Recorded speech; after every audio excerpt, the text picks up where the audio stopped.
కాంగ్రెస్ వాగ్దానాలు పల్లెజనం నమ్మడం లేదు. ఇప్పటికే ఒకసారి మోసపోయి గోసపడుతున్న ప్రజలు పంచాయతీ ఎన్నికల్లో తగిన గుణపాఠం చెప్పారు. భద్రాద్రి కొత్తగూడెం జిల్లా ములకలపల్లి మండలం రామచంద్రపురం గ్రామంలో ఎమ్మెల్యే జారే ఆదినారాయణ వచ్చి ప్రచారం చేసినా అభివృద్ధి జరుగుతుందని ఊదరగొట్టినా జనం నమ్మలేదు. అధికార పార్టీకి ఓటు వేయాలన్న బెదిరింపులు, ప్రలోభాలను పక్కన నెట్టి గులాబీ పార్టీని గుండెల్లో పెట్టుకున్నారు. తిరుగులేని విజయవంతం అందించారు.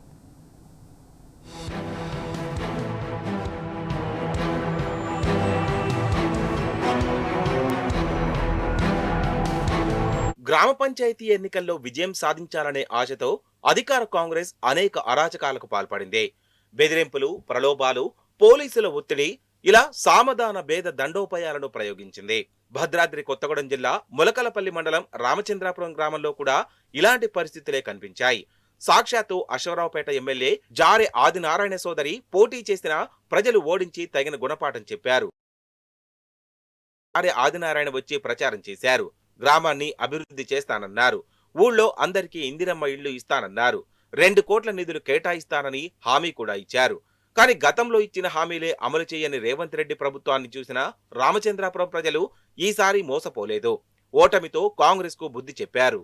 దరిదాపుగా ఈ భద్రాద్రి కొత్తగూడెం జిల్లాలోనే ఏ పంచాయతీకి రాని మెజార్టీ 84.3 ఓటింగ్ పర్సంటేజ్తో బీఆర్ఎస్ పార్టీ అభ్యర్థి అయిన మా రసపుత్ర తిరుపతమ్మ గారిని బంపర్ మెజార్టీతో గెలిపించి దరిదాపుగా 370 ఓట్ల మెజార్టీతో గెలిపించిన ప్రజలకు మరొక్కసారి శిరస్సు ఉంచు ధన్యవాదాలు తెలియజేస్తున్నాను. అలాగే మా ప్రత్యర్థి కాంగ్రెస్ పార్టీ సున్నం భవానీ గారు స్వయాన స్థానిక ఎమ్మెల్యే గారికి బంధువు.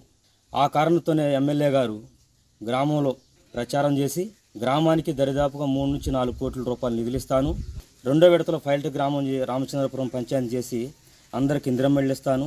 స్వయాన ఎమ్మెల్యే ఆదినారాయణ గారు 4-5 సార్లు పంచాయతీ చుట్టూ తిరిగి ఉచిత హామీలు గుప్పించిన వీళ్ళు 420 హామీలు ఇచ్చేవాళ్లే కానీ ప్రజలకు చేసేవాళ్ళు కాదని చెప్పేసి పల్లెల్లో కూడా ప్రజలకి అర్థమైపోయిన దానికి ఇది ఒక గొప్ప నిదర్శనం. ములకలపల్లి మండలంలోని రామచంద్రాపురం ఓ చిన్న గ్రామం.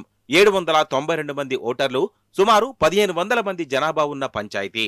ఇక్కడ గెలవాలనుకున్న అధికార కాంగ్రెస్ పార్టీ ఎమ్మెల్యే ఆదినారాయణ తనకు సోదరి వరుసయ్యే సొంత పెద్దమ్మ కూతురు సున్నం భవానీని పెట్టారు. గ్రామాన్ని ఇందిరమేళ్లకు పైలట్ ప్రాజెక్టుగా తీసుకుంటానని నమ్మబలికారు. అందరికీ ఇళ్లు ఇస్తానన్నారు. సీసీ రోడ్లు, లైట్లు, బీసీ ఇలా అనేక హామీలిచ్చారు. కానీ జనం నమ్మలేదు. 2 ఏళ్లుగా రామచంద్రాపురంలో తట్టెడు మట్టి కూడా తీయని ఎమ్మెల్యే ఇప్పుడేం అభివృద్ధి చేస్తాడని తిరగబడ్డారు. బీఆర్ఎస్ హయాంలో నిర్మించిన పంచాయతీ కార్యాలయం పనులు కూడా ఆగిపోయాయి. కేసీఆర్ సర్కారిచ్చిన మంచినీరు బోరు తప్ప కాంగ్రెస్ ప్రభుత్వం కొత్త ఓ బిందెడు నీళ్లు తేలేదు. ఇవన్నీ చూసిన పల్లెజనం బీఆర్ఎస్ పార్టీకి తిరుగులేని విజయం కట్టబెట్టారు. 701 ఓట్లు పోలైతే బీఆర్ఎస్ బలపరిచిన తిరుపతమ్మకు 501 ఓట్లు వచ్చాయి. అంటే 72% మంది ఓటర్లు మద్దతుగా నిలిచారు. ఇక అధికార పార్టీ అండతో, ఎమ్మెల్యే ప్రోత్సాహంతో బరిలో నిలిచిన కాంగ్రెస్ అభ్యర్థి సున్నం భవానీకి కేవలం 149 ఓట్లు మాత్రమే వచ్చాయి.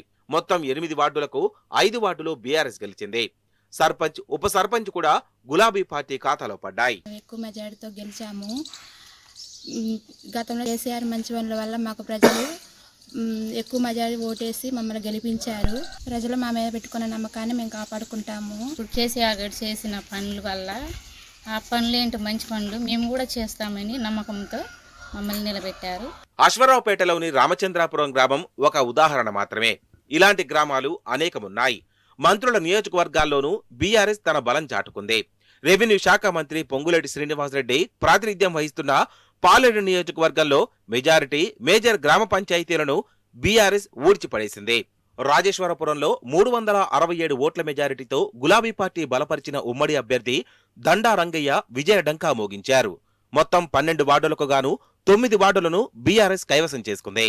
డిప్యూటీ సీఎం బట్టి విక్రమార్క ఇలాకాలోని చింతకాని, బోనకల్, ముదిగండ మండలాల్లో బీఆర్ఎస్ సత్తా చాటింది. ఇక మంత్రి తుమ్మల నాగేశ్వరరావు ప్రాతినిధ్యం వహిస్తున్న ఖమ్మం నియోజకవర్గంలోని రఘునాథపాలెం మండలంలో కారు జోరు మీద దూసుకెళ్లింది. అధికార పార్టీతో పోటీపడి 11 సర్పంచులను గెలుచుకుంది. మరో 4-5 చోట్ల 5-10 ఓట్లతో వెనుకబడింది.